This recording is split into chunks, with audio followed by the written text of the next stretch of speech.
Ketika melihat kebenaran telanjang, dunia spontan mengalihkan pandangannya dengan penuh rasa jijik dan marah.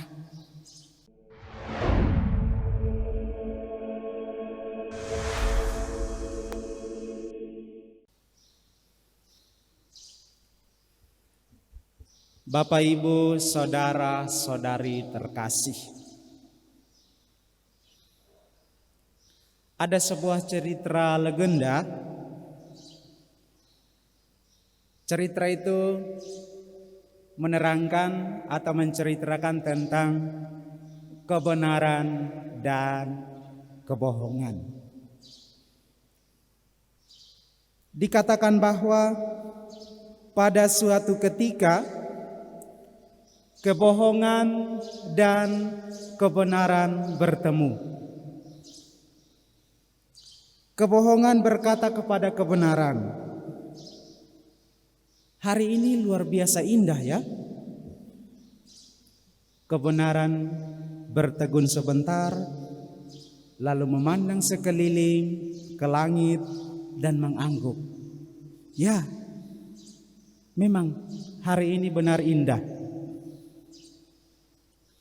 Mereka pun berjalan-jalan menghabiskan waktu bersama, hingga tibalah mereka di sebuah danau. Kebohongan membujuk kebenaran. "Wah, airnya sangat sejuk sekali, nyaman. Ayo kita mandi bersama." Kebenaran mencurigai kebohongan.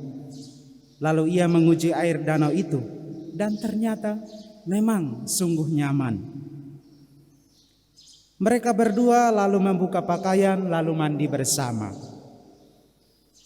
Tiba-tiba kebohongan keluar dari air, merebut dan mengenakan pakaian kebenaran, lalu melarikan diri. Kebenaran terkejut dan marah. Ia segera keluar dari air dan lari mengejar kebohongan untuk mendapatkan kembali pakaiannya itu. Ketika melihat kebenaran telanjang, dunia spontan mengalihkan pandangannya dengan penuh rasa jijik dan marah. Kebenaran yang malang. Akhirnya ia kembali ke air danau. Ia lenyap, bersembunyi, dan memendam rasa malunya karena ia telanjang. Sejak itu, kebohongan berkeliling dunia dengan mengenakan pakaian kebenaran guna memuaskan kebutuhan manusia. Dunia tidak punya keberanian dan keinginan untuk berhadapan dengan kebenaran yang sudah telanjang, tidak punya pakaian, dan ia mengusik hati nurani mereka. Bapak, Ibu, saudara-saudari terkasih, itulah singkat cerita kebenaran dan kebohongan.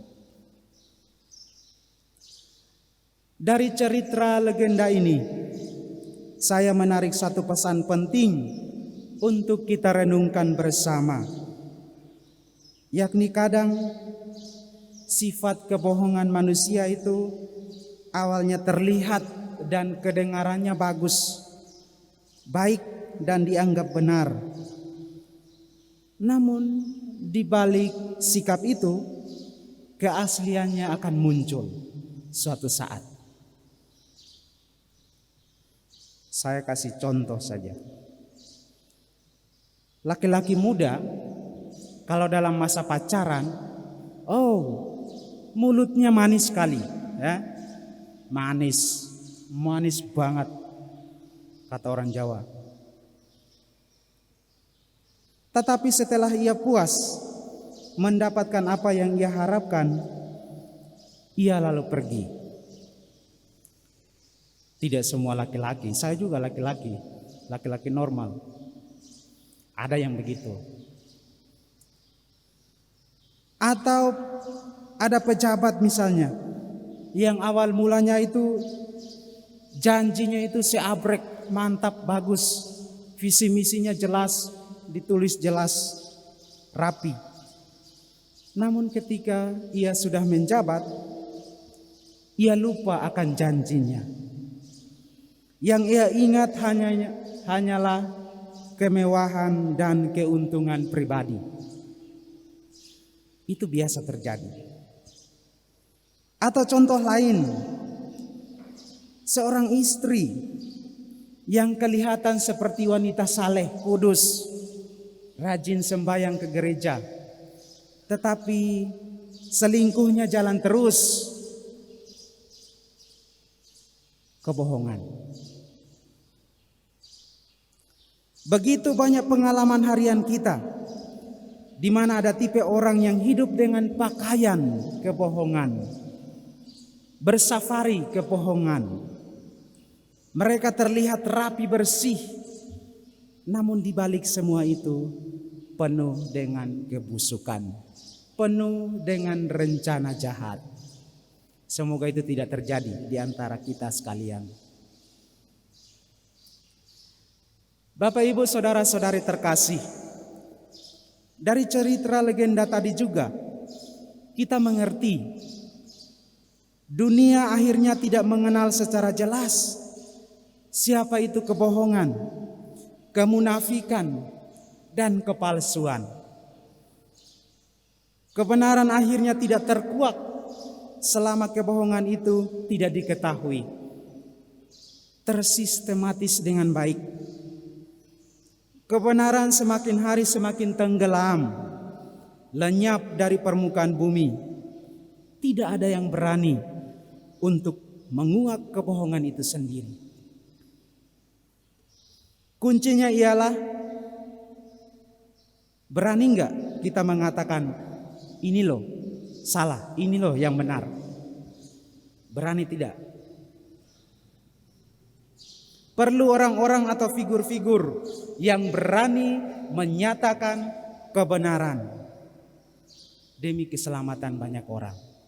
Selama itu tidak terkuak, tidak terkorek, kebohongan, kepalsuan akan jalan terus. Bapak, Ibu, saudara-saudari terkasih, ketika seseorang dalam hidupnya semakin ke sini, ia semakin maju, usahanya berkembang baik, rezekinya nomplok terus setiap hari. Kadang orang lupa untuk bersyukur kepada Tuhan. Jangankan bersyukur, takut kepada Tuhan pun ia sendiri tidak ada sikap takutnya. Korupsi jalan terus, selingkuh jalan terus, judi jalan terus. Karena kegiatan-kegiatan seperti itu kan buat orang akhirnya nyaman dengan keadaan seperti itu. Namanya kalau sudah nyaman, orang lupa untuk berpikir jalan pulang. Yang ada jalan terus, korupsi terus, selingkuh terus. Seperti sebuah lirik lagu kan, anak-anak muda pasti tahu. Antara nyaman dan cinta, beta dilema, harus memilih. Dilema, mau kembali tidak tahu jalan pulang. Jalan terus sajalah. Bapak, Ibu, saudara-saudari, kalau dalam bacaan pertama hari ini, Nabi Yesaya dengan jujur mengakui akan kesalahan dan kedosaannya. Ini adalah sikap doa, sikap umat Israel kepada Allah. Mereka berani menanggalkan kebiasaan lama dan menggantinya dengan harapan baru, semangat baru, hidup yang baru. Sedangkan Santo Paulus dalam bacaan kedua mengungkapkan rasa syukurnya kepada Allah atas anugerah-anugerah yang diterima oleh umat di Korintus. mengucap syukur atas rahmat anugerah yang mereka terima selama ini. Syukur adalah ungkapan pengharapan dalam hidup. Maka dalam masa Advent ini, saudara dan saudariku, coba kita masing-masing refleksikan sabda Tuhan hari ini. Mengevaluasi diri kita masing-masing selama tahun liturgi tahun liturgi yang lalu, dari awal tahun sampai kemarin. Dan hari ini kita telah memasuki tahun liturgi yang baru. Apa saja yang menjadi kendala saya untuk berkembang, untuk maju dalam iman atau dalam usaha pekerjaan? Apa yang menjadi kendala? Apa yang menjadi kendala sehingga saya susah untuk melupakan, susah untuk move on, merubah diri, bertobat, tapi sulit sekali. Sembari kita bertanya refleksi seperti itu, lalu kita bisa bertanya juga, harapanku ke depan seperti apa? Harapanku untuk hari esok seperti apa? Apakah saya tetap seperti ini? Hidup dalam kebohongan, kepalsuan, atau saya harus merubah diri?